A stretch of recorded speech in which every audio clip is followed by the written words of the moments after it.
প্রিয় দর্শক বন্ধুরা, এই মুহূর্তের জন্য আপার প্রাইমারি থেকে অত্যন্ত গুরুত্বপূর্ণ আবারও একটি খবর আপডেট উঠে আসছে। বন্ধুরা, আজকে এই মুহূর্তে দাঁড়িয়ে অত্যন্ত গুরুত্বপূর্ণ খবর, এই ভিডিওর মধ্যে তার সবটাই আলোচনা করছি, তাই অবশ্যই ভিডিওটিকে শেষ পর্যন্ত দেখে নেবেন।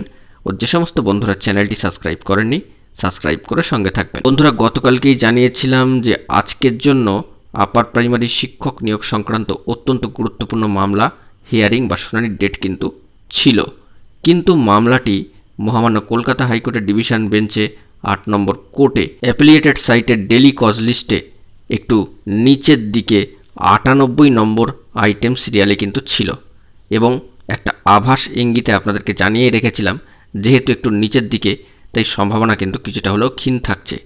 গত পরশু দিনের খবর অনুযায়ী এটাও দেখা গিয়েছে যে ১২৪ নম্বর আইটেমে কিন্তু ছিল, কিন্তু মুশকিলের জায়গা হচ্ছে তবে কি আবার এক নয়া জটিলতা তৈরি হচ্ছে, আবার কি নতুন করে তাহলে একটা গড়িমসির জায়গা তৈরি হচ্ছে?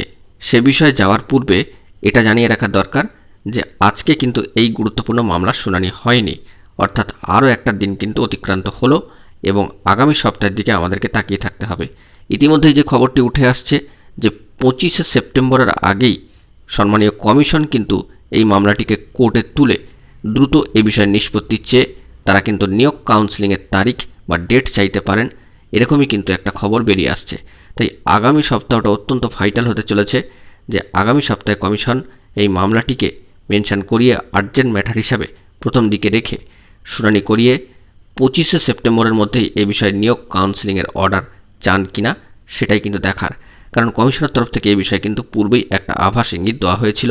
তারা ২৫শে সেপ্টেম্বরের মধ্যেই এই গুরুত্বপূর্ণ মামলাটি মহামান্য কোর্টে তুলে দ্রুত নিয়োগ কাউন্সেলিং করার তারিখ চাইতে পারেন। পাশাপাশি এই বিষয়টা জানিয়ে রাখা দরকার যে হিউজ পরিমাণ কাগজপত্র জমা পড়েছে, তাই সে বিষয়ে তার উত্তর রেডি করতেও কিছুটা সময় লাগবে, এটাই স্বাভাবিক। তবে দিন কিন্তু একটু একটু করে পার হয়ে যাচ্ছে, সেটাও কিন্তু খেয়ালের মধ্যে আমাদেরকে রাখতে হচ্ছে। আপাতত আগামী সপ্তাহের দিকে তাকিয়ে থাকতে হবে যে গুরুত্বপূর্ণ মামলাটি দ্রুত মেনশন করিয়ে লিস্টেড করিয়ে শুনানির জন্য তোলা হয় কিনা। বন্ধুরা, সেই দিক থেকে কমিশন কী তাৎপর্যপূর্ণ এবং পজিটিভ ভূমিকা গ্রহণ করেন অবশ্যই আমাদেরকে খেয়াল রাখতে হচ্ছে। বন্ধুরা, এই বিষয়ে পরবর্তী কোনো গুরুত্বপূর্ণ আপডেট উঠে এলেই আপনাদের মাঝখানে তুলে ধরব। বন্ধুরা, এখন এটুকুই, সকলে ভালো থাকবেন, চ্যানেলটিকে এখনই সাবস্ক্রাইব করে নিয়ে সঙ্গে থাকবেন। ধন্যবাদ।